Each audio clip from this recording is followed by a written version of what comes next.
আসসালামু আলাইকুম। আমাদের আজকের গল্প সোনার হরিণ। দীর্ঘ ৩০ বছর পরে হাসান নিজ জেলা শহরে এসছে। এত বছর পরে সে কেন এখানে এসেছে সে নিজেও জানে না। দীর্ঘ ৩০ বছর পরে আজও তাকে ২৮ বছরের তরুণ মনে হচ্ছে। গাড়ি থেকে নেমেই কাউন্টারে খোঁজ নিল কাছাকাছি ভালো আবাসিক হোটেল আছে কিনা। অটো নিয়ে সোজা হোটেলে চলে গেছে। হোটেল ম্যানেজারের সাথে কথা হচ্ছে। হাসান, ৩০ বছর পরে এলাম। আমার বাড়ি এখানে, ভাবছি অনেক দিন থাকবো। আপনি আমাকে একটু হেল্প করবেন? হোটেল ম্যানেজার: বলুন স্যার, কি হেল্প করতে পারি? হাসান: আমার জন্য একটি রুম দরকার। সাবলেট হলেই চলবে? হোটেল ম্যানেজার: স্যার, আপনি যতদিন ইচ্ছা আমাদের এখানে থাকতে পারেন। যদিও রুম চান তাহলে বলতে হবে সরাসরি আমার পক্ষে সম্ভব না, কারণ আমার খোঁজে নেই। তবে আমার একজন বন্ধু আছে, তার খোঁজে থাকতে পারে। যোগাযোগ করে আপনাকে জানাবো। ২ দিন পরেই হোটেল ম্যানেজারের কাছ থেকে ঠিকানা নিয়ে হাসান পৌঁছে গেছে বাড়ির মালিক বিশিষ্ট ব্যবসায়ী আজাদ সাহেবের বাড়িতে।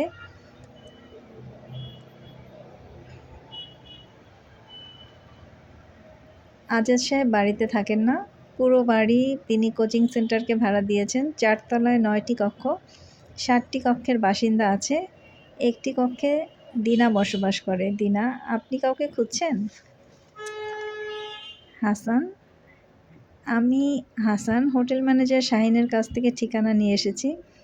দিনা: আসসালামু আলাইকুম স্যার, আমি শাহিনের বন্ধু। আপনার জন্য একটি রুমের কথা বলেছে। পাশের রুম খালি আছে, আপনি কি রুম দেখবেন? হাসান: যখন থাকবো তখন দেখব। রুম ভাড়া নিতে চাই। দিনা: বাড়িওয়ালা এ বাড়িতে থাকে না। রুম ভাড়া ৩,০০০ টাকা। রুমের সাথে ওয়াশরুম আছে, তবে কিচেন ৯ জনের জন্য একটি। হাসান: সমস্যা নেই। তোমার পরিচয়? দিনা: স্যার, আমি দিনা। এই এলাকায় জন্ম, ছোট থেকে বড় হয়েছি এখানে। এলাকার সবাই আমাকে চেনে।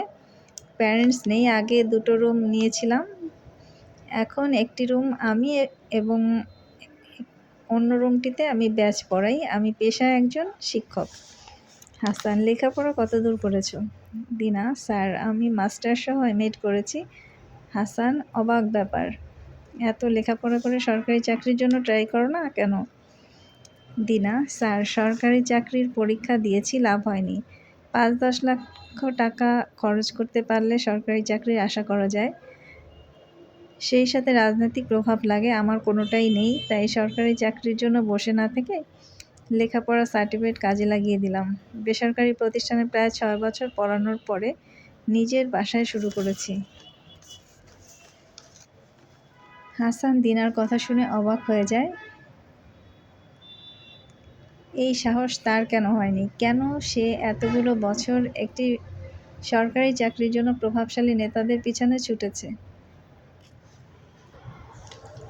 ১৯৮৮ সাল। লেখাপড়া শেষ করে রাজনীতির সরকারি চাকরির প্রত্যাশায় রাজনৈতিক দলের সাথে ওঠা বসার কোনো কমতি ছিল না হাসানের। হাসানের বাবা: রাজনীতি করে লাভ কি? চাকরি কর, তোকে বিয়ে শাদী দেবো। হাসান: সরকারি চাকরি যতদিন না পাবো ততদিন বিয়ে করব না। পটুয়াখালী প্রত্যন্ত গ্রাম অঞ্চলে এনজিওদের স্কুল থেকে ডাক এসছে, প্রজেক্ট ১ বছরের। বাবা: আলহামদুলিল্লাহ, তুই জয়েন কর। কাজ ভালো করলে পরবর্তীতে আবারও ডাক আসবে। হাসান: এখানে জয়েন করি, পরবর্তীতে করব না। টার্গেট সরকারি চাকরি। বাবা হাসানকে বোঝাতে ব্যর্থ হন, কাজটাই বড়, সরকারি বেসরকারি কোনো বিষয় না। ১ বছর পরে হাসানের প্রজেক্ট শেষ করে ঢাকায় চলে যায়। শুরু হয় তার জীবনের নতুন অধ্যায়। ১৯৯০ সাল। হাসান: রুহুল ভাই, আসসালামু আলাইকুম, কেমন আছেন? ভালো। হাসান: রুহুল ভাই, আমি ঢাকা এসেছি, এখন থেকে ঢাকা থাকবো। মতিঝিলের ম্যাচে উঠেছি। রুহুল: হঠাৎ গ্রামের স্কুল ছেড়ে ঢাকা এলে কেন? হাসান: ভাই, সরকারি চাকরির পরীক্ষা দিতে হলে ঢাকা না থেকে উপায় কি? গ্রামের স্কুলে নিয়ে থাকলে সরকারি চাকরির আশা বাদ দিতে হবে, আমি তা চাই না। রুহুল: খুব ভালো সিদ্ধান্ত নিয়েছ। আমার বাসায় বনানীতে আগামীকাল সকালে দেখা করবা। হাসান ইতিমধ্যে ঢাকার সুনামধন্য ইংরেজি মাধ্যমে স্কুলের 2টো শিক্ষার্থী পড়িয়ে নিজের খরচ চালানো শুরু করেছে। তার থেকে অধিক সুখের বিষয় রুহুল ভাইয়ের নজর এসে পড়ে গেছে। এবার সরকারি চাকরি কেউ আটকে রাখতে পারবে না। রুহুল ভাইয়ের বয়স 60+, কিন্তু তার স্ত্রী শিরিনের বয়স মাত্র 28 বছর। সুন্দরী এই নারীর দিকে দৃষ্টি দেয়া আইনত দণ্ডনীয় অপরাধ, কিন্তু সে ওই রেশমি চুল না দেখলে মনে হয় কি যেন আজ সারাদিনের জন্য মিসিং। রুহুল: আমার ওয়াইফ শিরিনের আজ ফটোশ্যুট আছে, তুমি নিয়ে যাবে। হাসান: ভাই আমি কেন? রুহুল: আরে যাও, সমস্যা নেই। সে প্রেম 10টা করলেও সমস্যা নেই, বিয়ে করে নিয়েছি, তোমরা তার জামাই হতে পারবা না। হাসান মনে মনে দুঃখ পায়, এই বয়স্ক লোকটার বউ 28 বছরের তরুণী, আর আমি দুধ ভাত। রুহুল ভাই হাসানের সাথে শিরিনকে বিভিন্ন অনুষ্ঠানে পাঠায়। হাসান প্রথম আনইজি ফিল করলেও এখন তার শিরিনকে সময় দিতে ভালোই লাগে। শিরিনের সাথে সম্পর্কটা হাসানের বসার ঘরের মধ্যে সীমাবদ্ধ রাখতে চাইলেও শিরিন তাকে আজকাল বেডরুমে ডেকে নেয়। হাসান: আমি বেডরুমে আসা ঠিক না, রুহুল ভাই জানলে সম্পর্ক নষ্ট হবে। শিরিন: তোমার রুহুল ভাই জানলেও কিছু হবে না, সে আমাকে সরকারি চাকরির লোভ দেখিয়ে বিয়ে করেছে। তার উদ্দেশ্য সফল হলে আমাকে তার জন্য পার্টিতে যেতে হয়,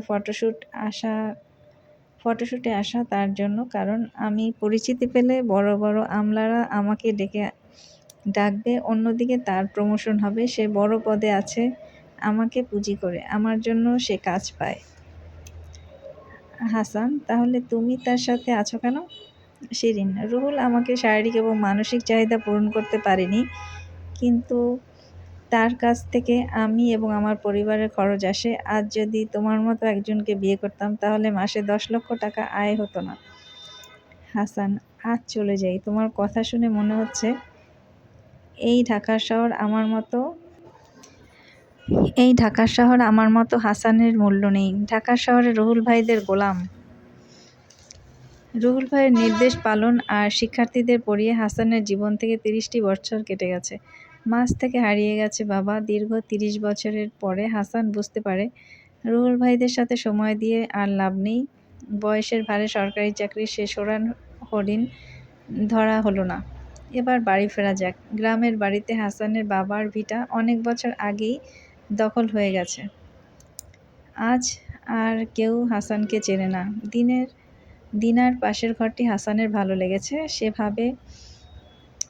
ভাবছে বাকিটা জীবন এখানে কাটিয়ে দেবে। এই মফস্বল শহরে গ্রাম ছেড়ে প্রথম সে এসেছিল, কিন্তু তার সেকেলে চিন্তা আর শিরিনের প্রতি গোপন প্রেম তাকে আটকে রেখেছে দীর্ঘ 30 বছর। 58 বছর পরে হাসানের মনে হচ্ছে, আমি প্রিয় প্রাঙ্গণে মুক্ত বাতাসে নিঃশ্বাস নিতে চাই।